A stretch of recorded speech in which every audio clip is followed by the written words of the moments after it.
Welcome to Stageworthy, Canada's theatre podcast. I'm your host, Phil Rickaby. If you're watching on YouTube, make sure that you like this episode and subscribe to the podcast and hit that little bell icon so that you are notified every time a new episode is dropped. If you're listening to the audio version, make sure that you are subscribed to the podcast by hitting the follow button or the subscribe button, depending on which platform you're on. That way, whenever I drop a new episode, it will download directly to your device. That way, you will never miss an episode of Stageworthy. I want to talk for a second about my Patreon because I would not be able to do this show without the people who've chosen to become patrons of the show. Patrons get early access to episodes. Patrons get to have conversations about where the show is going and what's coming up, especially when I'm mulling around issues that I might want to discuss. We're going to talk there about those topics, try to get a sense of am I on the right track, or is there an issue that you think you would want to hear about? These are the kinds of things that we're going to discuss there. And so if that sounds interesting to you and you want to support Stageworthy, go to patreon.com/Stageworthy and become a patron. It's just $7 Canadian a month, and that gets you access to all of the perks, and I'll add more perks as the podcast grows. I've just started getting ready for my Toronto Fringe coverage. I want to make sure that I'm covering Fringe, but I don't want it to take over the whole channel. So I'm going to be releasing 4 special episodes featuring 4 Fringe shows each episode, and so those are going to be coming up as we get closer to Fringe. And also, I'll be talking to some of the Fringe leadership in the coming weeks, and that's really exciting too. If you've listened to the show in the past, you know how much I love Fringe, not just the Toronto Fringe, but Fringe festivals all over Canada. And so I'm hoping that as the summer goes on, that I could talk to more Fringe artists as well as the festival season continues through the summer. My guest this week is Nicole Obidiaka. Nicole is a dynamic business professional, playwright, and arts advocate dedicated to amplifying Black voices.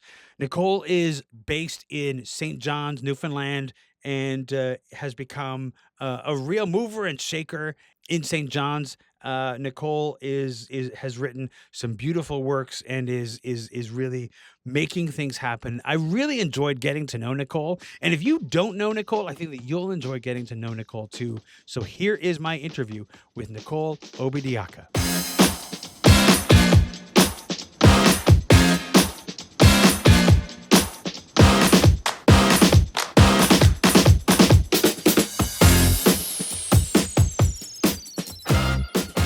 Well, Nicole, thank you so much for making the time to talk to me. I was thinking that we would get started by talking about how you got started in theater. I got started when I was in high school. So I was introduced to it. My school, this was in Lagos, Nigeria. So we had like these yearly Christmas shows.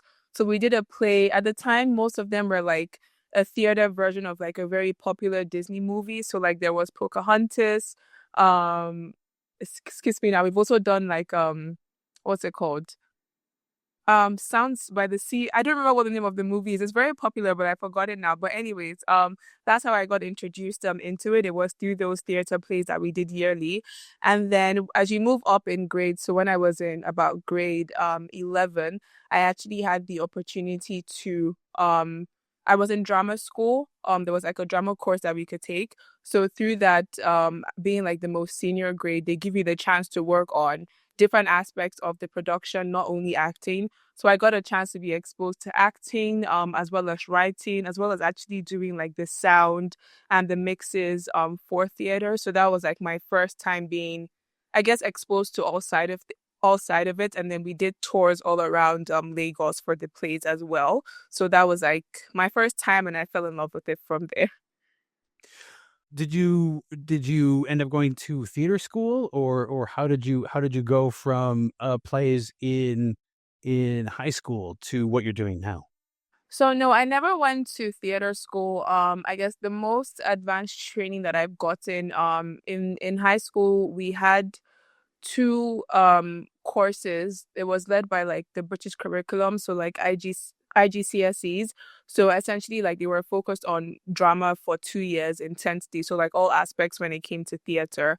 So that was like my first training formally. And then the second one was when I was at MUN. I took a class by Mallory. I don't remember what the exact name of the class is now, but I know that it was focused on theater. So the rest has been, I guess, self-taught and learning from the people around me.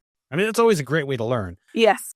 So, high school in Lagos, now in St. John's, Newfoundland. Yeah. What is the journey that brought you to St. John's? Yeah, so it's not the story people want to hear, but I'll be honest because it's my story. I didn't come here intentionally, but I'm happy about how everything worked out. So I'll always say that. Because Nigeria is very tailored to the UK because we were colonized by them. And I promise this all makes sense in the end. So everything, every school you went to was preparing you to go to the UK. So even what I referenced about the IGCSE, that's a UK curriculum.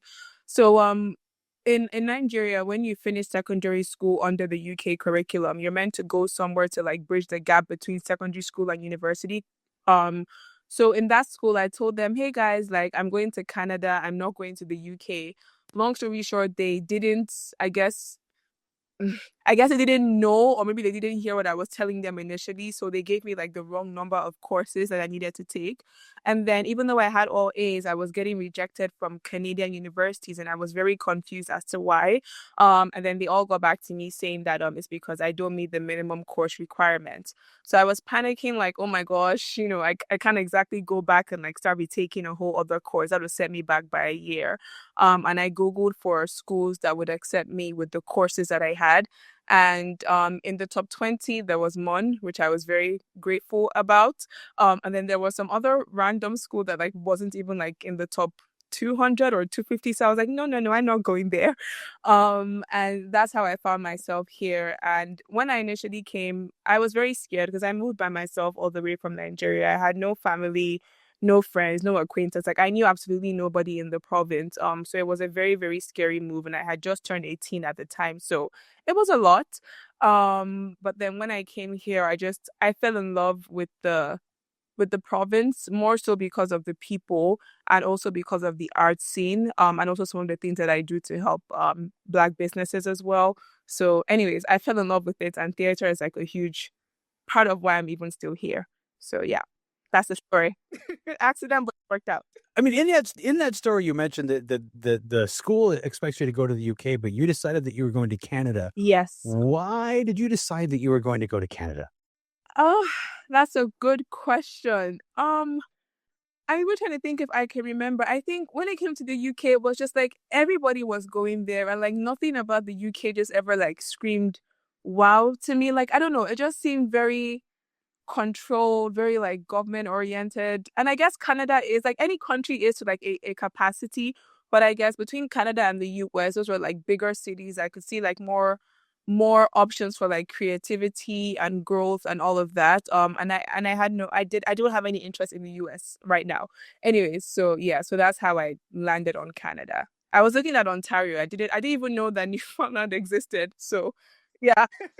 I'm sure, as wonderful as Newfoundland is, I'm sure that when somebody is looking at places to go in Canada, something in Ontario is the first place to come up, followed possibly by Quebec. Yes, exactly. And especially like in 2019, no, that was 2018, 2019. It's not what it is now. Like now, yeah, of course, Atlantic Canada would come up. But back then, like I say back then, but really a lot has changed in like the 5 or 6 years that I've been here. So like now it's more reputable. Anyway, so yeah, it's grown a lot now. So yeah. Yeah, there's I think people who are further west in Canada don't think a lot about the Maritimes, and I don't think they think a lot about Newfoundland, but it is a place where there is a thriving and unique arts community. Yes. What if you were to try to describe to somebody what the arts community, specifically theater, but the arts community is like in St. John's, how would you describe it? Oh, I would say it's crazy, it's fun, and it's welcoming. I think I would use like those three words to describe it. Yeah, crazy, fun, and welcoming. One of the things I've talked to a few people in the last few weeks who are in the St. John's area, and one of the things that they all talk about is mentorship and the importance of mentorship in Newfoundland, which I think that is unique to St. John's in Newfoundland, the way that people mentor each other. Nobody's sort of hoarding knowledge. Yeah. Did you find that yourself? Oh yes, absolutely. I've been someone who comes to mind right away would be Santiago. So I've known Santi even like through like on sets, like through Hudson and Rex. And it's that like almost informal but like very, very helpful mentorship. Like it's one thing to say, oh yes, like I can mentor and I can help, but like it's different to like actually I guess be there when in time of need and like guide and support like appropriately. Newfoundland is really, really good for that. I have lovely mentors, both formally and informally. Ruth as well has been a great, great resource and mentor, as well as Jen. So yeah, I'm just grateful. Very, very grateful. Yeah. Absolutely, absolutely. And I think one of the important things about mentorship is that once Hmm. you've been mentored, then you sort of feel a responsibility to mentor others. Yes. Are you mentoring, and we don't have to give names, but is that something that you're doing now? I sort of dabble in both like theater and in film as well. So I guess I have informally mentored or more so I guess maybe supported people through how to get their ideas from always an idea to how to actually like formalize it to get the funding, get support, things like that. So it's something that I do on a daily basis. But even outside of that, like because I have a not-for-profit called Centra. So we, I guess more formally are working on ways to like support and mentor the diverse, specifically the Black community, to how to get access to the theater scene, how to get their play seen, how to be a playwright, all those resources and wealth of knowledge that I've gained. I'm hoping to pass it on to other people and also learn myself in the process. I mean, every day is a learning opportunity, which is always an important way to look at things. Um, when you are, the importance of amplifying Black voices, Black business, and Black theater is very important. I think especially in a place where um, people don't automatically think Black community. And one of the things about Newfoundland is the perception is that Newfoundland is so white. Mm-hmm. Um, uh, and uh, in terms of of of of amplifying those voices and working for equality and making theater more accessible, was that something that you were immediately like, oh, we need this here, or how did your passion for pursuing that and making that happen manifest for you? Yeah, so I would say that's just me in general. Before coming to Canada, it was more so about how to help the people in need. So like I used to do like a lot of work for charity. But when I came here, and I was looking at the theater scene, that's and it has changed a little bit now. It is changing, but I would say yes. Like I was looking at like plays. I wanted to be an actor initially. That was initially like my passion, but I didn't necessarily see any roles that were I wouldn't say like made for me in mind, but like I felt like I would need to I don't know, I just didn't feel like they were written with me in mind. That's just me being transparent. I didn't see any plays that were by people who look like me or telling stories of Black people that do exist within the province. So through that I realized that I kind of had to switch gears. If I wanted stories of African descent to be told, if I wanted there to be more opportunities for Black actors, playwrights, directors, majorly actors, to be honest, to feel like they had a scene or that theater was being made with them in mind, I kind of had to, I guess, be the one to create it and effect the change that I want to see. That's also just how my mind works. Like if there's a problem, I'm like, okay, how can I fix this? So yeah, that's when my gears shifted. So my work so far in the province has been to try and gain some accessibility and equity for the underrepresented community, specifically the Black community in the province. So that's what caused me to switch gears. And it's worked because even like the first play that I wrote in 2023, I'll never forget like the comments was like, wow, we didn't know that there were this many Black talent that existed within the province. And it's not because they weren't there for the past 2, 3 years, but the question is, were there roles that were made for them in mind that they felt like they could I guess, come on stage and be the majority. Because I'm not saying that there weren't Black actors acting. I'm sure that they were in the theater scene, but maybe it was just like a role or two. This was like a cast of, I'm talking like 9 Black artists on stage, So it's very different. So yeah. I mean, representation is so important, and again, um, those actors, like you're saying, were likely, like you said, not seeing themselves or not seeing roles that were for them. Hmm. It's very hard to feel like you can have a career in the theater if you're not seeing roles for you. Yes, exactly. You mentioned that first play. What was that first play? Yeah, so that first play, it was co-written with Helena Elueme. So it was called Blank Page, and it was performed at St. John Shorts.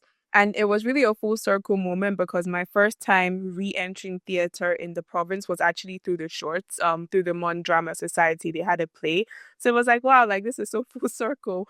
But yeah, that's what the play was called. It had 9 Black actors, and it was about it was an African love story, and it was received very, very well. And even like the following year after we did that play, I think that was the most that I had seen Black playwrights that got to show their play on St. John Short. So that's why I'm saying that's why representation matters, right? Because if that hadn't happened, would there have been that many Black artists on stage the following year?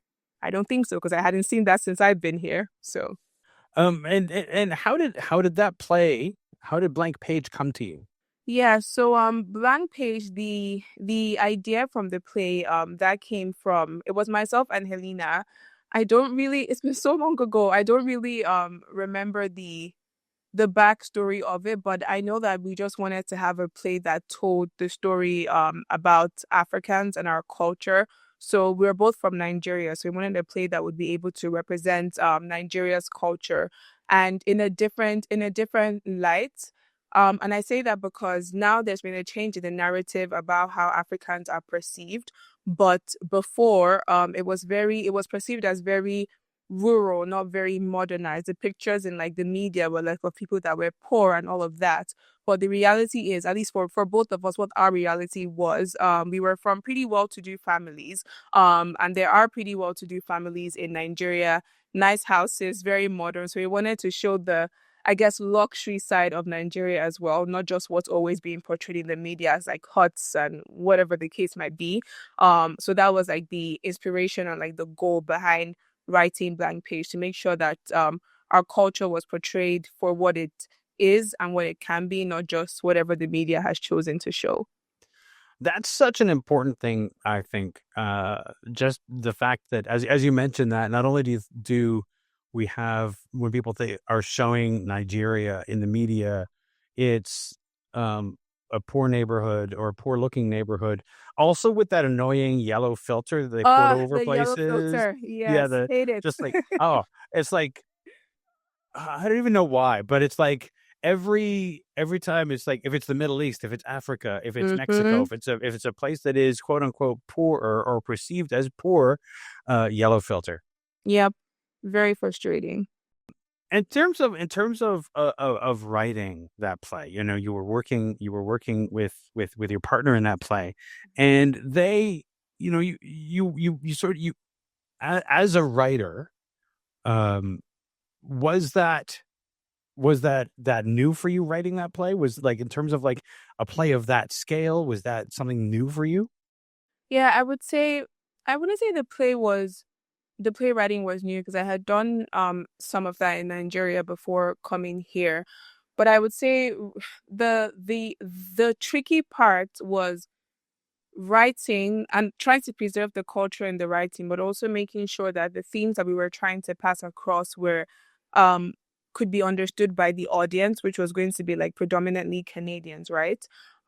So that part of it was new. Like we would write some, I guess, Nigerian slangs, um, and some of them we removed from the dialogue, but like because I'm a writer and director, so like even in the directing, it was it was the first time I had to like, I guess, adjust and direct in a way that when you're saying this slang, the body expression, the facial expression, the tone had to be extremely over the top so that the message could be communicated without, I guess, changing the mother tongue and the language that we were using. So I guess that's the part that was new and tricky.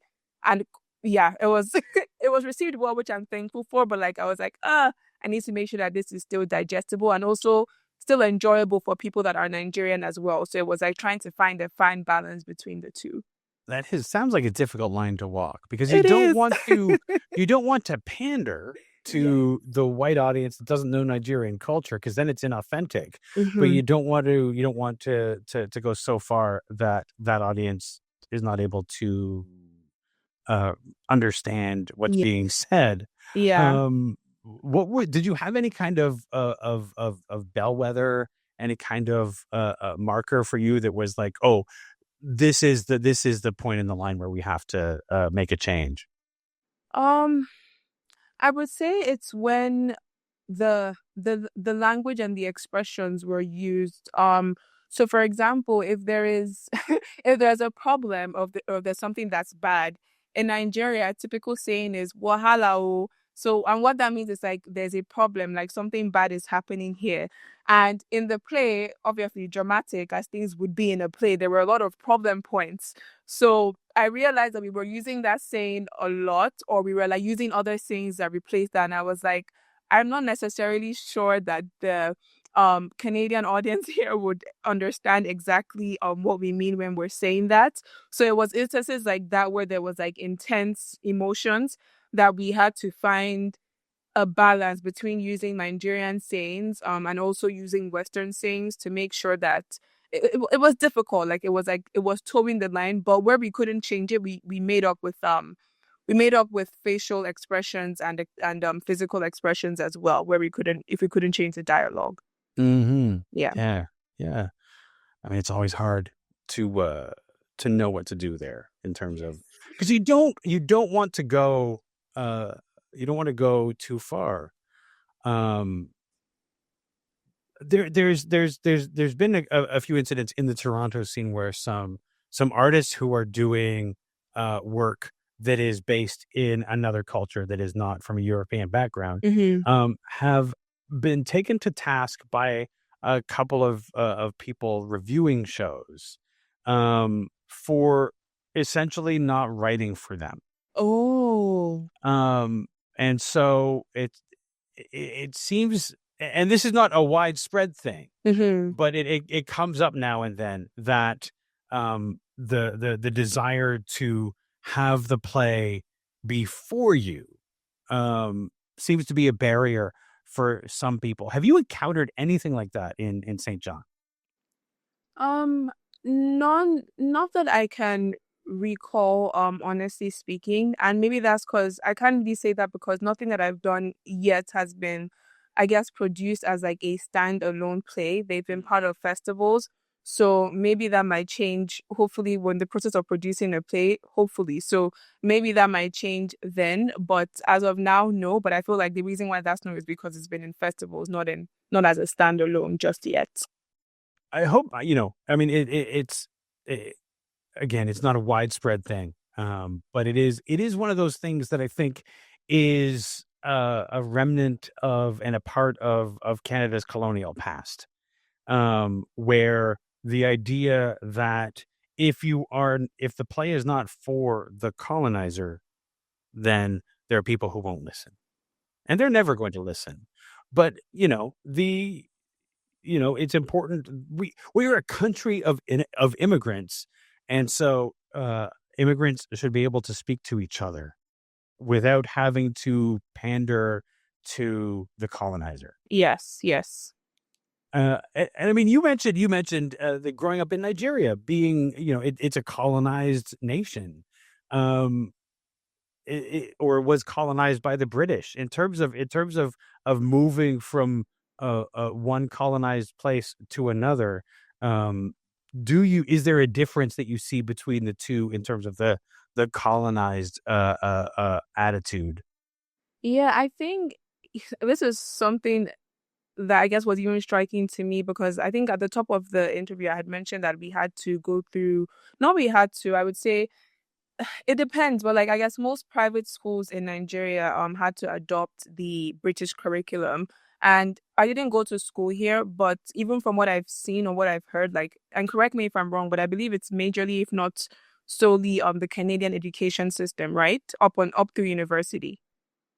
Yeah, so I think like that was a huge difference that shock, like, cause even in the currency I was like, oh, like aren't these like the queen and the king, aren't these like British people like on the currency? But I don't really see a lot of the influence that was left till this day in more broader societal areas. So like if you came to Nigeria, you would see a lot of our schools. I think even my principal or like my some of my teachers were from the UK, and the education system was, I want to say 60 UK, 40% Nigerian. Depends on where you went to school. Or some schools adopted both and they made you write both exams. So I think like for me that's like the major difference is like I almost feel like the impact of the British is still felt and seen in Nigeria. And even like the ex there's still like a huge immigration to the UK from Nigeria till this day. Like a lot of and I mentioned that even when I said how people in Nigeria, the education systems are very tailored to go to the UK. So I think that was like the major difference. Like I feel like the impact is still felt at home and the impact to me isn't as strong here. Like there weren't things that were as obvious to me to tell me that, oh, Canada, and I think is Canada still partly owned by the UK? I believe so. Or has that changed? We are a country that has its own constitution, so we're part of the Commonwealth, but we are not um, beholden to say the monarch directly. Uh, but again, we have these weird holdovers, like uh, yeah, there is because we still have like the governor general. And the governor general is the head of state of Canada and is the monarch's representative in Canada. Is the one that essentially every time a bill is passed gives royal assent to that bill. And that goes down to the provincial level as well. We have our lieutenant governors who do the same for the provincial level, but it's not like the representative of the monarch is ever going to interfere. They are largely a figurehead, so they do not go against what the prime minister or the first minister of each province wants. It's sort of like a symbolic thing rather than a legal thing. Okay, okay. Yeah, that makes sense. But yeah, so that's like the major difference. I feel like I don't know, the presence of them here or like the history of them being felt here for me coming in here was less apparent than if you went to Nigeria, like you'd be able to tell pretty quickly that they I don't know that their impact is still felt, so to say. Yeah. Yeah, yeah. I mean, I mean, there's still remnants of that, like I was saying, and Yes. the monarch is still on the money and all of those Mhm. sorts of things. But I think that the direct influencer of a lot of cultural things in Canada is the US. Yes, yeah. And that is because we get their movies and their TV Yeah. and their news, and that's a huge influencer. Yes, yeah. You you like many people who are in the arts. You're involved in a number of organizations. You're on the board of St. John's Shorts, and you're on the Shakespeare by the Sea Festival board. You are involved with Nasdaq Verifin. Um, you have your fingers in many pies. Yes. Is that something that you sought out, or just like you fell into these kinds of things? Uh, I would say I've been involved in everything in some way. So like I'll start with Nasdaq. So Nasdaq is where I work full time. But I also have like a passion for theater and for the arts as well. So I do that in my quote unquote free time, sort of working around the clock. But yeah, so with those, theater is my passion, and I've been involved with Shakespeare by the Sea. I couldn't get to perform all the way because I had a lot of other priorities at that point. But I was really it's how do I word this? When I did my audition, although the role wasn't, I didn't feel like it was necessarily written for me in mind. I mean, it's Shakespeare, but the environment was very welcoming. Like I didn't feel like I had to reduce my personality as a person when I was auditioning for that role, and the reception of the directors and the crew involved. So I was very touched by Shakespeare by the Sea, and I felt included. I felt seen in that situation, and I was very excited to join the board when the call came out, because they were also looking for ways to make sure that their board represented the community that has changed, that they now serve from a diversity standpoint. So it was and it's one thing for a company to say something, and it's another thing for them to actually live by their values. So given that I had been in that environment, I was like, this call is not just for the sake of or to meet a quota. Like, they truly do live by what they say. So I was very eager to join their board when the call came out. And then the same thing for St. John shows. Like, that was my first opportunity. That was the first time I got to see my play on stage. And a huge part of it is I want to be part of the people that make the decisions when it comes to their festivals, so that I can make sure that Black voices are heard during these discussions, and to make sure that they are even more included. Because sometimes in like the organization and planning of things, if people have been doing it for like 10, 15, 20 years, there might be decisions made that unintentionally would exclude Black people or underrepresented people, or create a higher barrier of entry that they may not realize. So being in on these boards helps me to make sure that our voices are heard, and to make sure that the programming doesn't unintentionally exclude us, and to make sure that it's more accessible. Also for new playwrights as well, because I'm still, I guess, fairly new in terms of the Canadian landscape, so to say. So, long story short, that's why I dip and dabble, mostly because I've been influenced by these organizations in one way or another, but also to make the barrier to entry lower for the next Black person that wants to come into theater. So, yeah. It's good to hear that there are these organizations that are actually putting into practice things that were talked about in the summer of 2020. Um, there was a lot of talk at that time, and in a lot of cases, not so much action once theaters came back, which is a huge disappointment because there was a lot of hope around the discussions. But I'm really glad to hear that these organizations are actually have taken those conversations to heart, and they're actually making changes. Yes, yes, they absolutely are, and it makes a world of a difference, because, like I said, that the St. John Shorts performances is just, it felt so surreal. Like, looking back at it last year, because I've been watching them I've been watching the show since I came here in 2019, and that was last year was the first time. I think there were like three or four Black plays that were presented, and that was the first time I had seen that since I've been here. So it does make a huge difference, and it also gives people a sense of connection to the province on a much deeper level, because a lot of people are like myself, who moved here solely for school, even though they had the passion of being in the arts, and they never knew that there was a way here, right? And it's like, now when companies do this, and when they see more of people that look like them on stage, they're like, oh, okay, maybe there is a way here for me, and my passion doesn't have to die. So it makes a world of a difference. Yeah, it really does. And I was just thinking that when people outside of Newfoundland think about Newfoundland, they don't think about theater. They don't think about the arts. They think about getting screeched in. They think about fishing. They think Yeah. about kissing of cod, and they think about maybe a kitchen party. But they don't think about theater, and they don't think about the arts. And but everything that I have heard as I've talked to people who are out there, um, is that there's this amazing, vibrant community, which I think we should pay more attention to.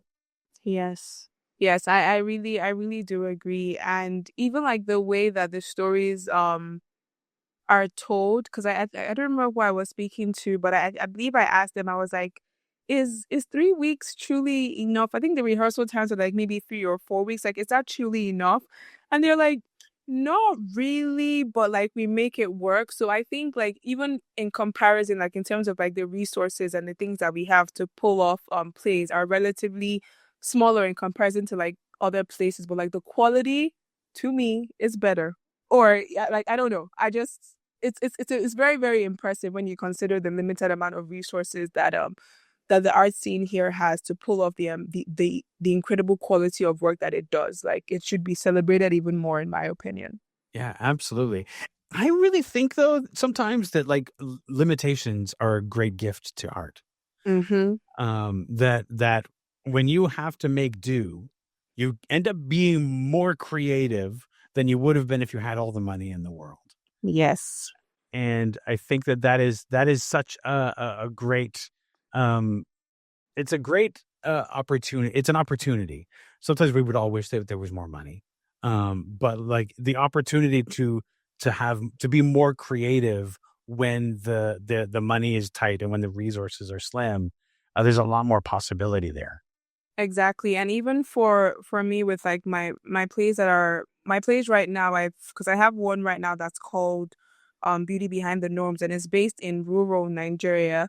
And like there aren't I can't just like walk down the streets and like find the specific textile or the specific clay pot or things that I'm looking for to represent rural Nigeria. So you have to be like very, and also if I am to find something, the things that I'm finding are like incredibly marked up because that's just how it is to account for like the travel costs and things like that.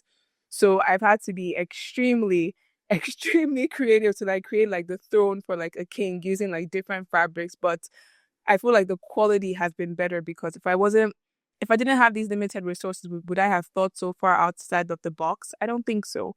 So I love it. Yeah. Well, you've brought it up. Let's talk a little bit about Beauty Behind the Norms. What again? Uh, Tell me about that play, and how was that play born?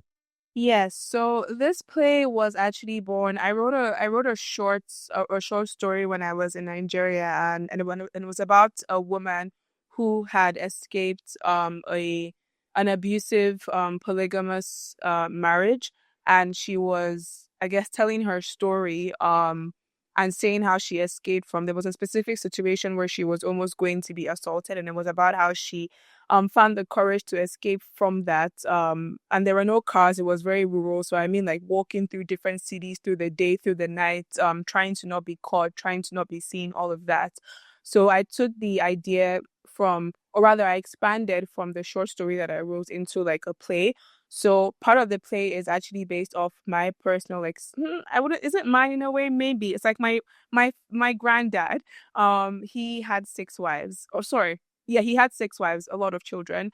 So it was more so to like, and that's very that is, I don't know if it's as typical now, but like it was very common in Nigeria for a man to have multiple wives, not the other way around though. It was only a privilege for the men. And in my culture specifically, I'm Igbo.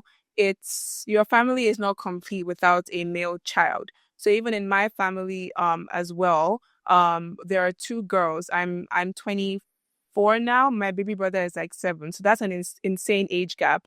And the reason why is because the family isn't complete without the boy. So they kept trying to have a male child for the family to be complete. And that can cause you hear and you see a lot of stories about the just the not only the emotional aspect, but also like some situations where in Nigeria as well, and even across anywhere in the world, there can be cases of domestic abuse, but also situations where there can be assault within a marriage and it may not be acknowledged as such. So the play touches on a lot of topics. I could go on for a while, but essentially it was to show the polygamous nature of marriages in Nigeria. It was to show the power of womanhood because the play is about a guy who has 4 wives and he's about to take on a fifth wife, and how that can affect the dynamics internally, how the women stick together. And then it also explores themes of assault within marriage, sexual assaults outside of marriage. But there's also like some joy and some humor in other themes of the play. It's not all heavy. But anyways, yeah, it explores a lot of different topics, but it all comes together nicely. Did that play get a production? So I'm currently applying for fundings to hopefully get it produced in 2026. That's the goal. But it was seen last time it was shown, we did a technical slash set presentation with the RCAT at the LSPU hall in February. So that was the last time it was seen, and right now we're working on producing. Was that kind of a workshop, or was that a full production? Yeah, so it was no, it wasn't a full production. We've done a full, I won't call it a production, but like I guess everyone was off book, everyone was dressed. So I guess a mini production. We did that with Persistence Theater for their Year of the Arts Women's Festival. So that was the first time it was seen in its entirety. And when we did that, there was an aspect of the play I wasn't happy with because we needed to show the assault happening, but I mean, I didn't want it to be too graphic, right? So when we had the technical workshop, the focus on that was to see, number one, to bring the set to life because I was trying to portray rural Nigeria in Canada, an extremely difficult task. So I wanted to see, okay, can this set even work? Because there were three rooms on stage at one time, and sometimes all three rooms work together. So that was one major part that we finally explored during the workshop. But the other part of it too was to show the assault that happened in the bedroom without showing it. And we played around with dance movements, the beats of an African drum, and lighting. And I thought, oh, would that be too much? But at the end of the showcase, we had like a live interaction with the audience, and they were like, we actually wanted to see more of that. They felt it was too rushed. I was like, oh, like that's interesting, you know? So, anyways, yeah, that's where we're at with the play so far. Yeah. Getting a play, to getting an audience's reaction to a play and Hmm. then hearing their thoughts is so important to the process. To not just get their feedback, because sometimes people will say what they think you want to hear, Hmm. but uh, seeing how an audience reacts to a play Yeah. is as valuable as any piece of information they're going to give you. Yep, and I think in this specific situation, that's why I wasn't happy with it because when the rape was happening, like in the scene when I showed it, the audience was laughing. So they clearly didn't understand what was going on. So that's why the audience feedback is so important because they reacted by laughing. And I was like, oh, I didn't do something right here because they shouldn't be laughing. And when I picked that scene this time around, they weren't laughing, it was silence. And you could see on their faces that they were like horrified by what was going on. So I was like, okay, the message has been passed across clearly now. Um, so yeah, it's so valuable, and I'm grateful for the opportunities that I've had to show my work and get audience feedback because it's helped tremendously. Violence in the theater is so much more effective and visceral than violence on film. Yeah. Um, it is because it's all happening in the room and the audience is there. Mm. They react in a way that they never would if it was just a filmed thing. Um, Yes. and it's so powerful, it's one of the things that I really love about the theater is the fact that because everybody is in a room, every reaction that they're having is visceral. And you feel very, yeah, like engrossed in it, almost like you're the person in that. Like I don't think I've ever watched a show and not bloody cried. Like it's so it's so intense and it feels so real. And I love theater so much. Yeah. Yeah. I mean, I had a friend a number of years ago, a person that I worked with who was not a theater person, and Hmm. they couldn't understand why I preferred theater over film. And I used that example of violence Mm. that, even a slap in a movie, nobody cares, but a Oh slap on yeah. stage, everybody reacts to. It's I don't want to say better. Like they're both good in their own ways, but like it's more intense. It's more felt. Absolutely. Yeah. Absolutely. Um, uh, what are you working on right now?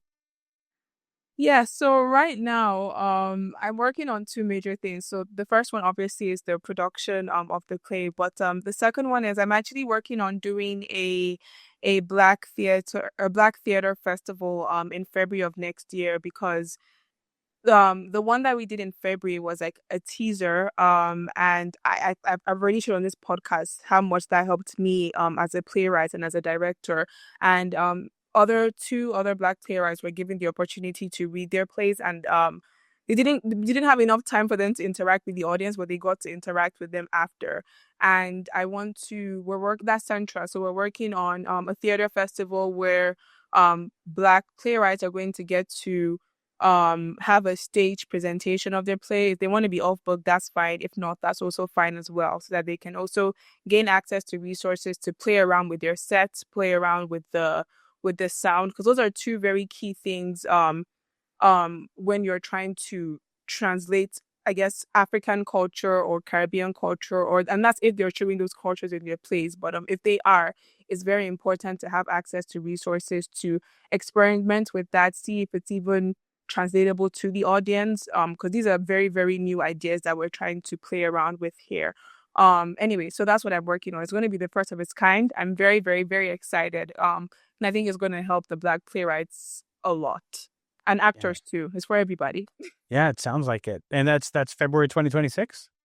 If we get the funding, yes. Yeah. No, absolutely. Yeah. That's super exciting. And I think like new festivals to me are always exciting.